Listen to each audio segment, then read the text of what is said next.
Olá pessoal, sou Cleidiana Ramos, sou jornalista, doutora em antropologia e produzo conteúdos de memória para os canais do Grupo à Tarde. Eu sou Priscila Dória, jornalista e repórter do Grupo à Tarde. Nós estamos aqui na sessão Arena à Tarde.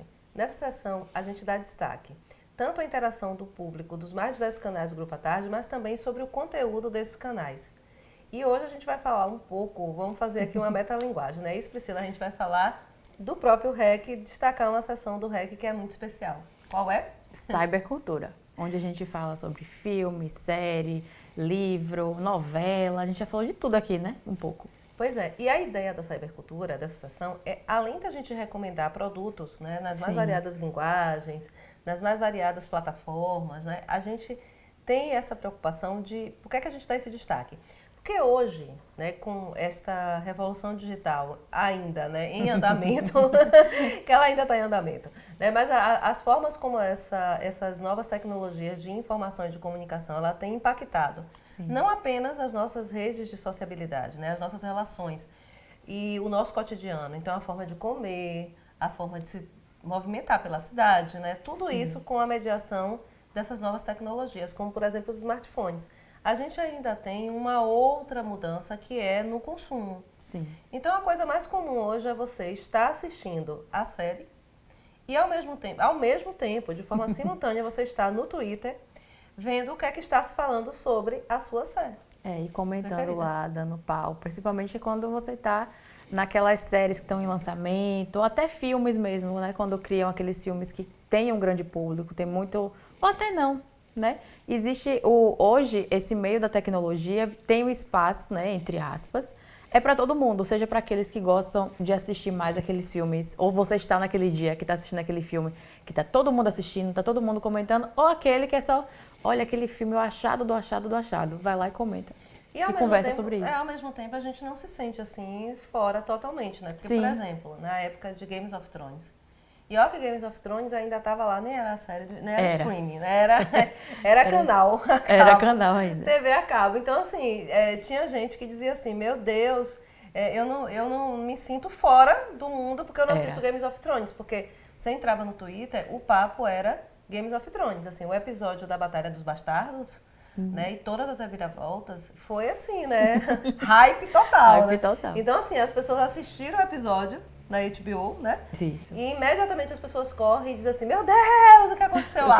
E com cuidado de não contar o spoiler, né? Porque Games of Thrones tem essa característica, né, gente? Por falar nisso, R.R. Martin, por favor, cadê, companheiro? O romance. 3 anos de pandemia, de isolamento. Ele e esta nada. pessoa não entrega. Não entrega. O final. E uma coisa interessante, né, você citar Game of Thrones nesse meio, né, de repercussão da tecnologia da mudança, é porque ela é bem no meio disso. É isso. Ela é talvez a referência, assim, referência, porque a gente comentava, se você não tinha HBO, né, que na época, assim, era um dos canais mais caros da TV a cabo, era HBO, você tinha que esperar o dia seguinte, quando alguma boa aventura do mercado informal da internet liberava esse episódio. Então, esse tipo de coisa, inclusive, uma coisa interessante a gente comentar, criou uma regra não redigida, mas presente, muito dita na internet, que é você só pode dar spoiler na internet. Muitos grupos de resenha, de séries, de filmes, comentam isso. Uma semana depois, no mínimo, que o episódio é lançado, mesmo no streaming. Pois é. Criou essa regra. Dá o tempo que as pessoas foram ver. E Games of Thrones, né, eu estou usando sempre assim ela como referência aqui, porque ela, por exemplo, né, a gente está falando da Games of Thrones, a série, porque Games of Thrones, os livros não acabou. É isso que a gente está falando de R.R. Martin. Exatamente. O autor. Ele já prometeu, ele já soltou o início do capítulo, né? E uma pessoa que diz que escreve 200 episódios, né, por dia. Ou 200 episódios, desculpem, gente, que ele escreve 200 páginas por dia. E essa pessoa, eu já vi R.R. Martin brincando numa bola. A gente só se pergunta o que esse homem não vai fazer esses negócios. Esta criatura já fez, né? A outra casa, né? A Casa dos Dragões. Ele que organiza, por exemplo, aquela série de livros, que é um RPG que ele jogava com os amigos.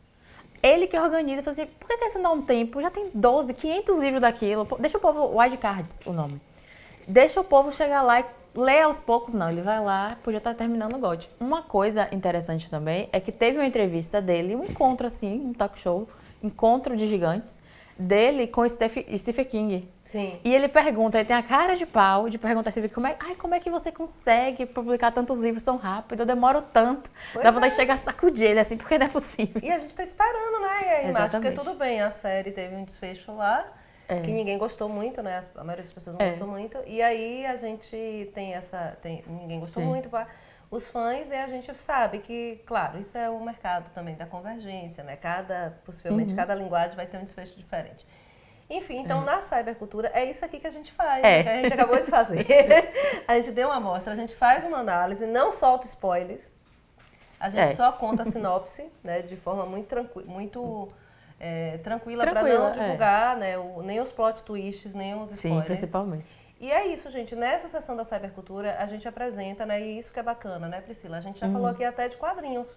Sim. Né, porque a ideia é essa, é tudo que interessa, né? Por isso que é cybercultura, né? É a cultura que vai para as redes. Então, se a gente está no ambiente digital, né? Então a gente leva essa cultura, essas culturas das redes, né? E dessa linguagem. Então, nesse quadro do REC, o cybercultura é isso que a gente faz, ok? Então é isso, gente. Fiquem ligados e venham conhecer, inclusive, os episódios anteriores do REC. Né? O de hoje, mas também os episódios anteriores do REC, né? É isso, gente. Mais uma vez, muito obrigada e até a próxima.